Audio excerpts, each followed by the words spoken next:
Would you just look at that? I know it's been a minute since I updated everybody on the gardens. Hello everyone. This is a gardening video, so if you aren't into gardens, then click off or just leave it run, mute me. Please, I need the watch time. Anyway, this is my blackberry bush. It's giant. Look at it. It's so huge. I had to prune it. Over here. Beep, beep, beep. Over there. Because it was growing out this way. So I had to prune it off. And then I cut off the little ends of these dudes right here because they were getting a little unruly. I've only got berries on the bottom half here. Now I've been watching videos on pruning your blackberry bushes through the summertime. And I'm a little confused about it. This shoot right here, I'm not sure if this is a part of this one or I planted two here and there's one here that's like dying.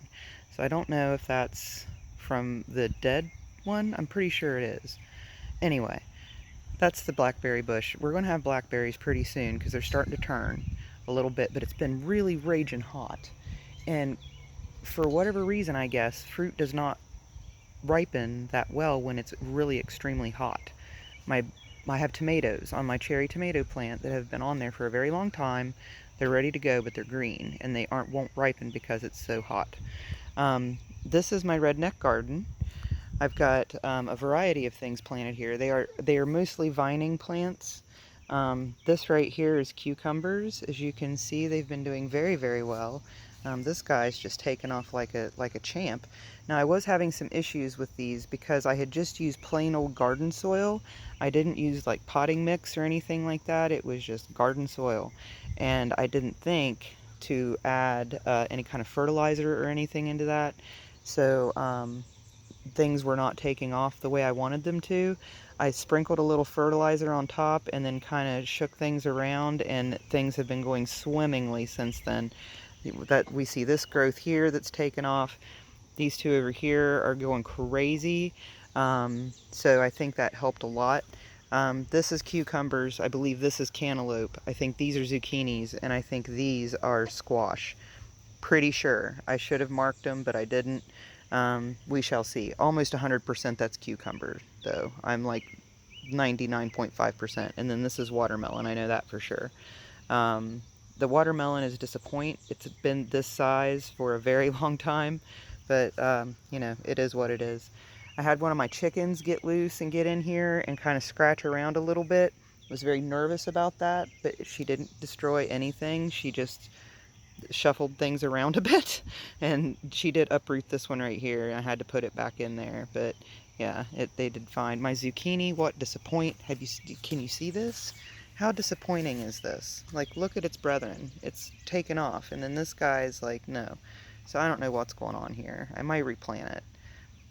Either way, I don't know.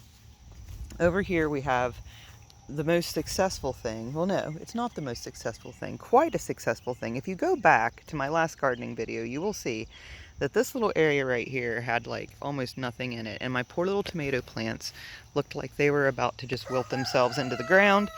But you see, the growth has been just amazing. Let me get back a little bit so you can see the beauty of the tomatillos. So these are doing great. These right here, excuse me, these three are beefsteak. These four are aromas.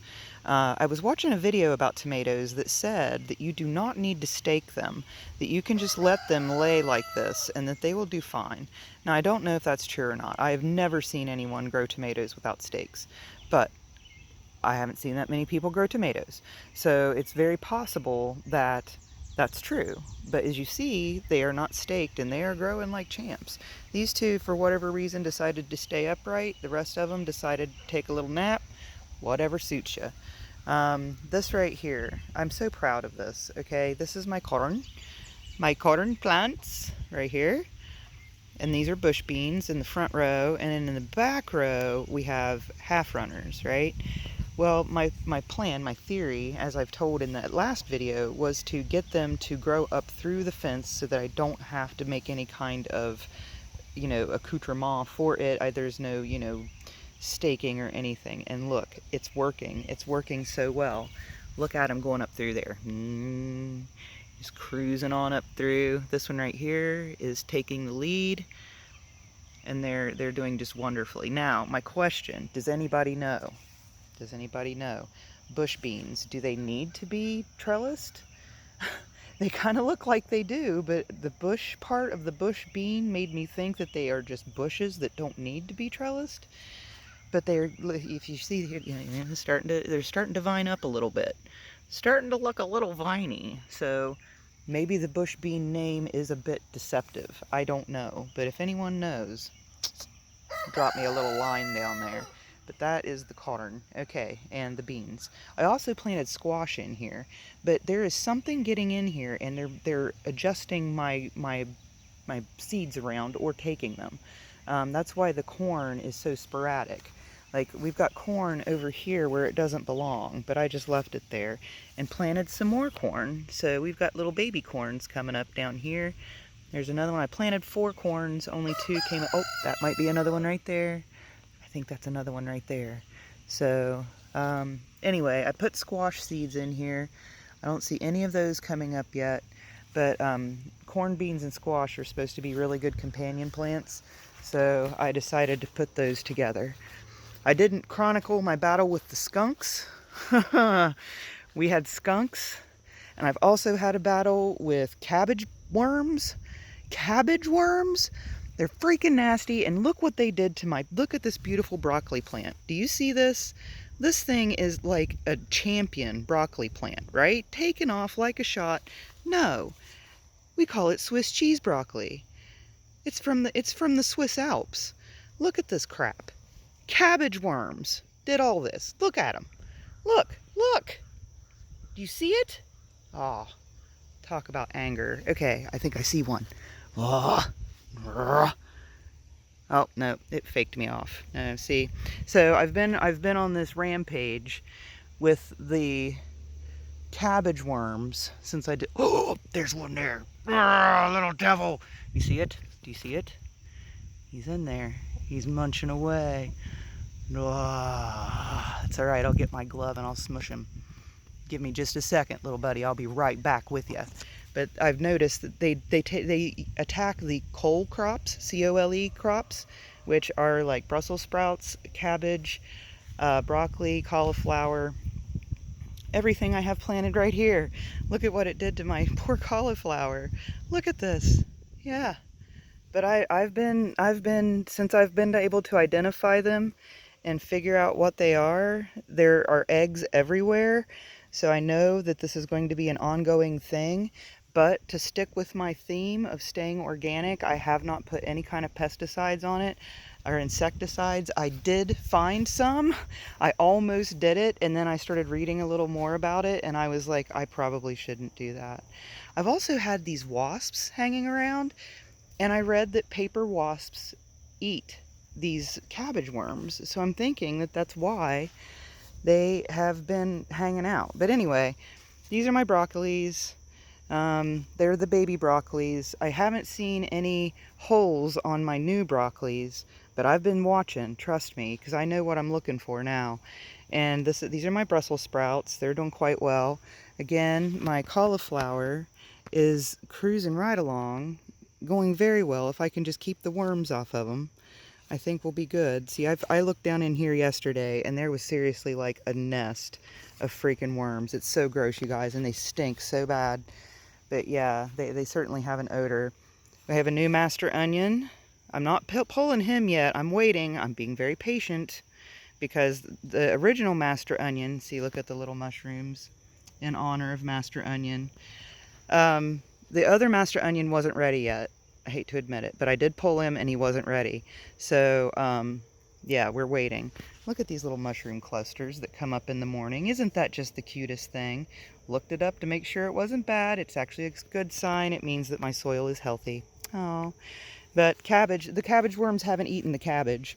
You would think that with their name being cabbage worm, that they would eat the cabbage.